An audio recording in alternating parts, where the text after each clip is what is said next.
Bismillahirrahmanirrahim. Assalamualaikum warahmatullahi wabarakatuh. Bersyukur kepada Allah Subhanahu wa taala dengan mengucap alhamdulillahirabbil alamin. Salawat dan salam kepada baginda Rasulullah Muhammad sallallahu alaihi wasallam dengan mengucap Allahumma shalli ala sayyidina Muhammadin wa ala ali sayyidina Muhammad. Sobat Quran yang dimuliakan Allah Subhanahu wa taala, ada salah seorang subscriber channel ini yang bertanya, "Ustadz, saya disuruh guru untuk menghafal 10 halaman per hari ditambah murojaah 1 juz per hari. Gimana caranya?" Oke, di video ini saya akan sedikit membahas masalah ini. Yang pertama, target seperti ini yaitu menghafal 10 halaman per hari ditambah murojaah 1 juz per hari tidak untuk semua orang. Dan hanya beberapa orang saja yang mungkin bisa melaksanakan target ini dengan maksimal dan ideal. Mungkin perbandingannya antara 1:100. Dari 100 orang mungkin hanya 1 orang yang mampu. Ya, dari 100 orang yang mencoba mungkin hanya 1 orang yang mampu menjalankan secara efektif. Efektif di sini artinya bisa menghafal dengan baik dan bisa murojaah dengan baik.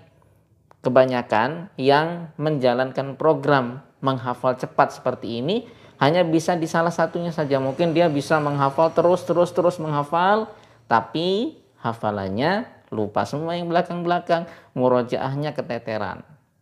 Nah, maka saya bilang program seperti ini bukan untuk semua orang. Dan saya pribadi termasuk orang-orang yang tidak menyarankan Anda untuk mengikuti program cepat hafal atau cepat menghafal, cepat menghatamkan 30 juz. Misalnya ada daurah hatam 30 juz 40 hari, hatam 30 juz 2 bulan dan seterusnya. Kenapa demikian? Karena menghafal Al-Quran itu bukan untuk diburu-buru, bukan pula untuk ditunda-tunda. Menghafal Al-Quran adalah sebuah aktivitas yang perlu dinikmati, perlu diistiqomahkan. Buat apa Anda hafal cepat kalau hafalannya tidak berkualitas? Karena prinsipnya seperti ini nih. Anda hafal cepat, Anda khatam cepat, ataupun Anda khatam lambat. Misalnya, Anda khatam 1 bulan dengan Anda khatam 10 tahun, itu nanti endingnya sama, ya. Kewajiban Anda menghafal itu ujungnya sama, finishnya bareng. Kapan finishnya? Yaitu ketika nyawa kita dicabut oleh malaikat.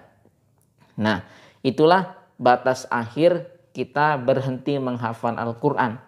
Jadi menurut saya, buat apa kita terburu-buru tidak menikmati proses menghafal itu?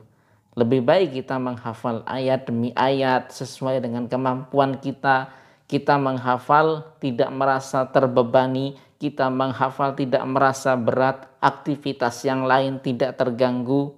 Jangan sampai nih Anda menghafal Al-Quran kemudian menganggap menghafal ini mengganggu aktivitas harian Anda. Karena Al-Quran itu diturunkan bukan sebagai pengganggu, ya. Al-Quran diturunkan tidak sebagai pengganggu dan perusak kegiatan-kegiatan kita, urusan-urusan kita. Karena Al-Quran diturunkan sebagai berkah, sebagai rahmat.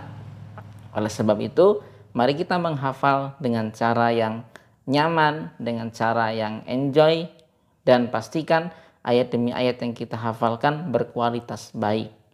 Jangan tambah ayat yang baru sebelum ayat yang kita hafalkan saat ini sudah lancar. Dan pastikan hafalan-hafalan sebelumnya juga terjaga dengan baik. Kalau ada hafalan-hafalan sebelumnya yang terlupa, Anda boleh berhenti menghafal. Stop dulu menambah hafalan baru, kita perbaiki hafalan-hafalan yang belum lancar. Karena nanti kan ujungnya sama saja, pahalanya sama saja. Ya. Jadi seperti itu prinsip menghafal bagi saya. Karena tidak penting status hafid 30 juz. Status pernah hafal 30 juz. Karena rata-rata orang yang kejar target dengan menghafal 10 halaman per hari seperti ini, ya walaupun tidak semuanya, tapi sebagian besar mereka ketika sudah khatam 30 juz, hafalannya rata-rata banyak yang hilang. mungkin yang kepegang hanya 1-2 juz saja. Dan ini kan terkesan hanya mengejar status pernah hafal 30 juz saja. Ya, status hafid yang benar itu adalah di sisi Allah Subhanahu wa taala. Yang disebut sebagai hafid Quran adalah mereka yang bisa menjaga hafalan-hafalannya, yang bisa mempertahankan istiqomah sampai husnul khotimah, mempertahankan menjaga dengan baik ayat-ayat yang sudah dihafalnya, bukan pernah menghafal, pernah melewati proses menghafal tapi kemudian lupa semuanya. Ya, Anda boleh mengikuti program seperti ini, daurah menghafal secara cepat, asalkan Anda bisa menjamin setelah Anda menyelesaikan target 30 juz itu, setoran hafalannya sudah selesai, Anda sanggup untuk mengulangi lagi, mempertahankan, melancarkan semua hafalannya. Anda bertanggung jawab terhadap apa yang sudah pernah Anda hafalkan. Jangan sampai Anda hanya kejar hatamnya saja, setelah itu Anda tidak murojaah, tidak berusaha melancarkan. Karena kalau yang terjadi demikian, Rasulullah mengancam kita dengan siksa neraka bagi mereka yang melalaikan hafalannya. Jangan sampai kita termasuk orang-orang yang melalaikan hafalan dan terkena dengan ancaman Rasulullah. Oleh sebab itu dari awal saya mengatakan lebih baik kita hafal sedikit tapi lancar, supaya kita terhindar dari ancaman Rasulullah SAW sebagai orang yang melalaikan hafalan. Menurut saya, bagi saya, orang yang hafal beberapa surat tapi hafalannya lancar itu jauh lebih baik, jauh lebih bagus daripada mereka yang hatam 30 juz atau misalnya hafal dengan jumlah yang banyak tapi hanya sekedar pernah hafal saja.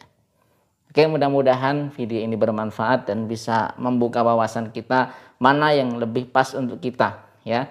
Dua-duanya bagus asalkan Anda bisa menjaga atau bertanggung jawab terhadap konsekuensinya. Kalau Anda ingin menghafal secara cepat, Anda harus bertanggung jawab dengan semua itu dengan cara mengulang kembali, melancarkan semuanya.